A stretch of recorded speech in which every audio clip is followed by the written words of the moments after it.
নমস্কার। শ্রীমদ্ ভাগবত গীতা দ্বাদশ অধ্যায় ভক্তিযোগ শ্লোক 20। যেতু ধর্মামৃতমিদং যথোক্তং পূজ্যোপাসতে শ্রদ্ধাধনা মৎপরমা ভক্তাস্তেহতি মে প্রিয়া। অনুবাদ: যারা আমার দ্বারা কথিত এই ভক্তিযোগরূপ ধর্মামৃতের উপাসনা করেন, সেই সকল শ্রদ্ধাবান মতপরায়ণ ভক্তগণ আমার অত্যন্ত প্রিয়। তাৎপর্য: এই অধ্যায়ে 2 শ্লোক থেকে শেষ পর্যন্ত মজ্জাবিশ্ব মনোজে মাম থেকে যে তু ধর্মামৃতমিদম পর্যন্ত পরমেশ্বর ভগবান তার সমীপবর্তী হবার জন্য অপ্রাকৃত সেবার পন্থা বিশ্লেষণ করেছেন।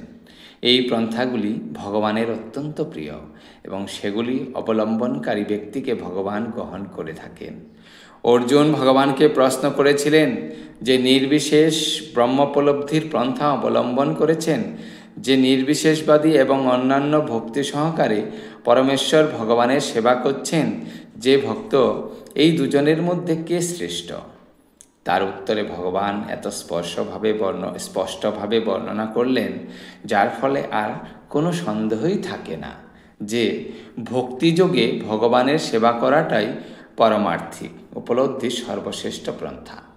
পক্ষান্তরে বলা যায়, এই অধ্যায়ে নির্ধারিত হয়েছে কিভাবে সাধুসঙ্গের প্রভাবে অনন্য ভক্তিতে ভগবানের সেবা করার প্রতি আসক্তি জন্মায় এবং তখন সদ্গুরু লাভ করে তার কাছে দৃঢ় বিশ্বাস, আসক্তি ও ভক্তি সহকারে শ্রবণ, কীর্তন ও বিধিনিষেধ পালনাদি শুরু হয় এবং এইভাবেই ভগবানের অপ্রাকৃত সেবায় নিযুক্ত হওয়া যায়।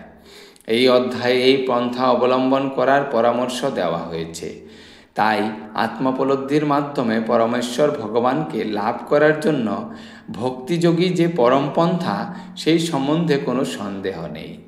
পরম তত্ত্বের নির্বিশেষ উপলব্ধি করার যে পন্থা এই অধ্যায়ে বর্ণিত হয়েছে, তা কেবল আত্মোপলব্ধি লাভের জন্য আত্মসমর্পণের সময় পর্যন্ত অনুশীলনের পরামর্শ দেওয়া হয়েছে। পক্ষান্তরে বলা যায় যে যতক্ষণ পর্যন্ত শুদ্ধ ভক্তের সঙ্গলাভের সুযোগ না পাওয়া যায়, ততক্ষণই নির্বিশেষ ব্রহ্মজ্যোতির ধারণা কার্যকরী হতে পারে। পরম তত্ত্বের নির্বিশেষ অব্যক্ত রূপের উপাসনার কর্মফল ভোগের আশা ত্যাগ করে ধ্যান করতে হয় এবং জড় ও চেতনার পার্থক্য নিরূপণ করার জ্ঞান লাভ করতে হয়। শুদ্ধ ভক্তের সঙ্গলাভ না করা পর্যন্ত এই পন্থার প্রয়োজনীয়তা আছে। সৌভাগ্যক্রমে যদি কেউ সরাসরিভাবে অনন্য ভক্তিতে ভগবানের সেবা করার বাসনা লাভ করেন, তাহলে তাকে আর ক্রমোন্নতির মাধ্যমে পরমার্থ সাধনের পথে অগ্রসর হতে হয় না। ভগবদ্গীতার মধ্যভাগের 6টি অধ্যায়ে ভগবদ্ভক্তি সম্বন্ধে যে বর্ণনা করা হয়েছে, তা অত্যন্ত সহজসাধ্য। এই পন্থায় দেহ ধারণ করার নিমিত্ত প্রয়োজনীয় বস্তুসমূহের আয়োজনের জন্য দুশ্চিন্তা করতে হয় না, কারণ ভগবানের কৃপায় সব কিছুই স্বাভাবিকভাবে সম্পাদিত হয়ে যায়। ইতি কৃষ্ণপ্রেম লাভের পন্থা বিষয়ক ভক্তিযোগ নামক শ্রীমদ্ ভাগবত গীতার দ্বাদশ অধ্যায়ে ভক্তি বেদান্ত তাৎপর্য সমাপ্ত। ধন্যবাদ।